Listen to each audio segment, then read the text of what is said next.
we ever wondered why? When we finally find that peace we've been praying for, our nervous system starts to scream that something is wrong. It's actually one of the strangest ironies of our human experience, isn't it? We spend so much of our time working through the chaos, setting those boundaries and doing all that heavy lifting required to calm the storms in our lives. But then it happens. The storm clears, the phone stops blowing up with drama, and our schedule actually has some breathing room. But with a sense of sadness, instead of feeling like we've reached the finish line, we feel deeply, almost chronically, on edge. That heavy, tight feeling in the center of our chest starts to throb the moment things get quiet, you know? We find ourselves pacing the floor or obsessively checking our notifications, just waiting for the bad news we're certain is hiding just around the corner. We all know that feeling. We call it waiting for the other shoe to drop. It's that haunting suspicion that the stillness isn't actually peace, but rather that eerie silence right before a jump scare in a horror movie. For so many of us, silence doesn't sound like rest. It sounds like a threat. I mean, it feels like a void that our brain is desperate to fill with worry, just so we stay ready for the next hit. You see, we've been living in survival mode for so long that our nervous system has started to mistake high cortisol for normal. When that stress drops away, our body doesn't see it as a reward, it sees it as a malfunction in the system. But we have to ask ourselves, if peace is the very thing we've been working so hard to achieve, why does our biology treat it like a 5-alarm emergency? Why does our inner world start screaming the moment the outer world finally settles down? To find out how we can actually learn to live in the quiet without feeling like we're in danger, we have to understand what's happening right beneath the surface of our skin.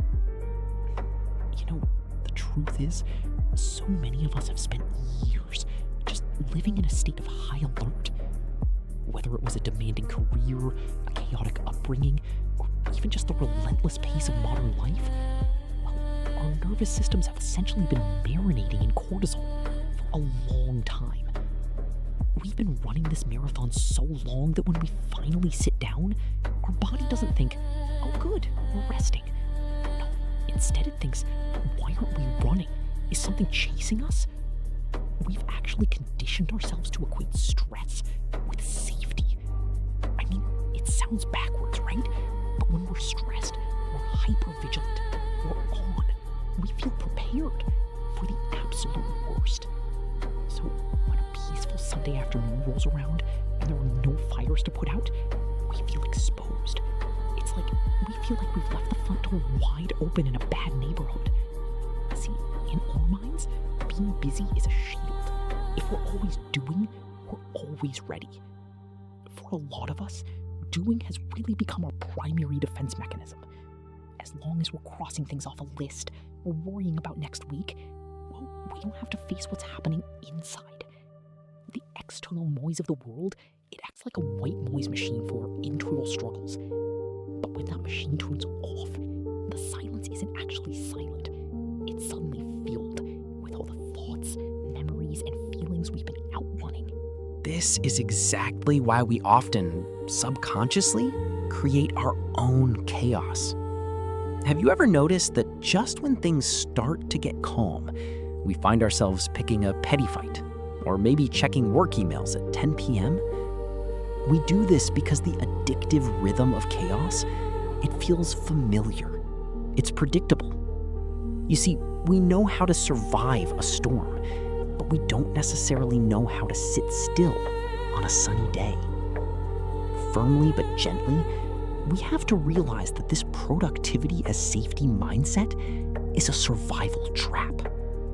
Measured, it keeps us in a loop where we can never actually heal because we're too busy preparing for a disaster that isn't currently happening.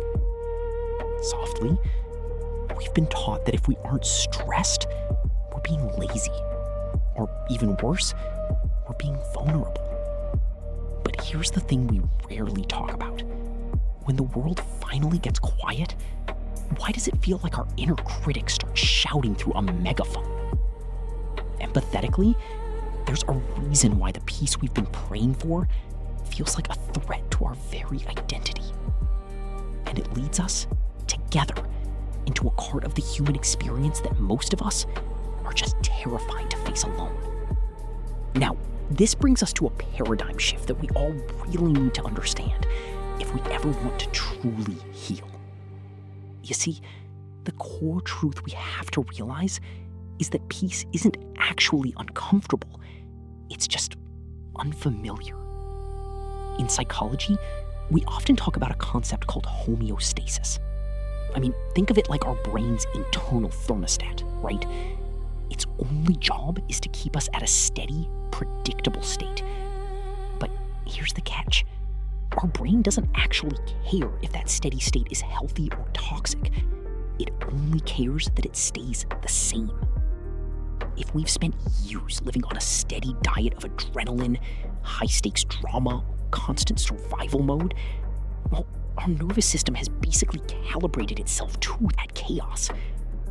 To us, stress is the baseline. It's what we know. So when we finally step into a season of quiet, our brain doesn't see a reward. It sees a massive, terrifying drop in the chemicals it's used to processing. You know, we aren't just overthinking. We are literally experiencing homeostasis withdrawal. Because we've lived on the edge for so long, our nervous system interprets the absence of a crisis as the calm before the storm, right? We've been programmed to believe that if something isn't currently exploding, it just means we aren't paying close enough attention to where the fuse is. Peace feels like a trap, because we haven't learned how to exist without a battle to fight. This is just the brain's biological preference for the known over the better. I mean, we would often rather stay in a familiar struggle than inhabit an unfamiliar freedom. We're essentially waiting for the other shoe to drop, not realizing that we are the ones, well, holding the shoe. But understanding the biology is only half the battle. Because when our brain decides that this new piece is a threat, it doesn't just sit back and watch. It takes action.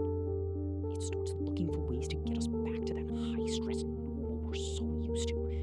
You know, leading us into a cycle of behavior that can feel like we're intentionally ruining our own lives. So how do we actually bridge this gap? I mean, how do we convince our nervous system that a quiet Tuesday afternoon isn't just a road to a disaster?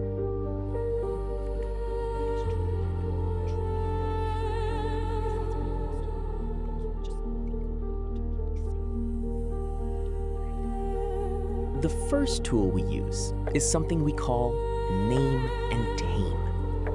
When that familiar spike of anxiety hits, during those perfectly calm moments, we don't try to fight it or judge it.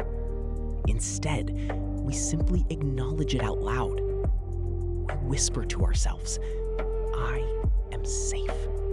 I am just not busy. It sounds simple, right? But we're actually performing a bit of neurological surgery here. We're teaching our brains to distinguish between the absence of a threat and the presence of a vacuum. We're reminding ourselves that nothing happening is exactly what peace is supposed to look like. Once we start labeling that feeling, we move to the second step, microdosing peace.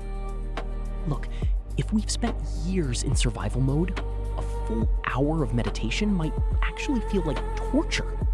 It's just too much stillness, too soon. So we start small. We intentionally sit in silence for just 3 minutes a day. We're not trying to reach enlightenment here. We're just building up our tolerance for stillness. We're showing our bodies in tiny, manageable increments that the world doesn't end when the noise stops. Finally, we use sensory grounding to anchor ourselves when our minds start to drift back toward the chaos. We reach for something tangible, like holding a warm cup of tea and focusing entirely on the heat spreading through our palms. This is a direct line to our nervous system. We're using physical sensations to tell our bodies that the current moment is physically safe, even if our thoughts haven't quite caught up yet. We're providing the proof our brain needs to finally let its guard down. These steps are how we begin to shift our baseline. But even as we start to feel more grounded, we often hit a massive psychological wall. Because for many of us, it's not just about learning how to be calm.